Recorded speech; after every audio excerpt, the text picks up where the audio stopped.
অসমীয়া সাধু কথালৈ সকলোকে স্বাগতম জনাইছোঁ। আশা কৰিছোঁ সকলো কুশলে আছে। মৰমৰ বন্ধু-বান্ধৱীসকল, সকলোকে নৱবৰ্ষৰ শুভেচ্ছা জনালোঁ। আশা কৰিছোঁ সকলো কুশলে আছে। আপোনালোকৰ আগন্তুক দিনবোৰ সুখ সমৃদ্ধিৰে ভৰি পৰক তাৰে কামনা কৰিলোঁ। আজি মই আপোনালোকক লৈ যাম বৈৰাগী বাবা মঠলৈ। বৈৰাগী বাবা মঠ আছে ধলা শদিয়াৰ দলংখন পাৰ হৈ শদিয়া চাপাখোৱা পোৱাৰ আগতে।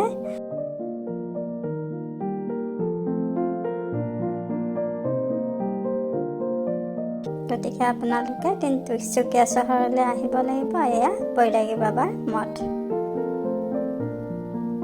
বৈৰাগী বাবা মঠৰ বাহিৰৰ দৃশ্য।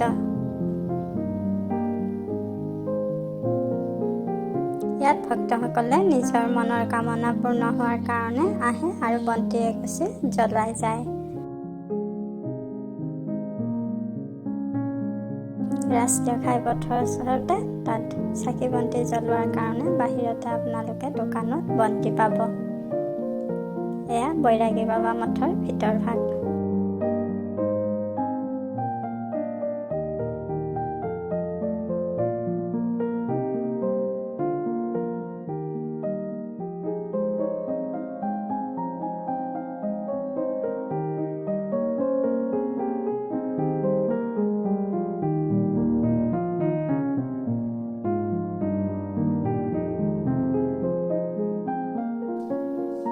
ভক্তসকলে আহে আৰু ইয়াতে নিজৰ মনৰ কামনা পূৰ্ণ হোৱাৰ কাৰণে বন্তি এগছি জ্বলায়।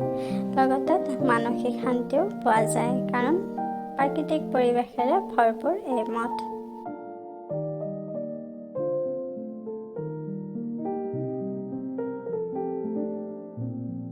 আপোনালোকে নিশ্চয় এদিন আহিব, আহি ইয়াতে চাই যাবহি।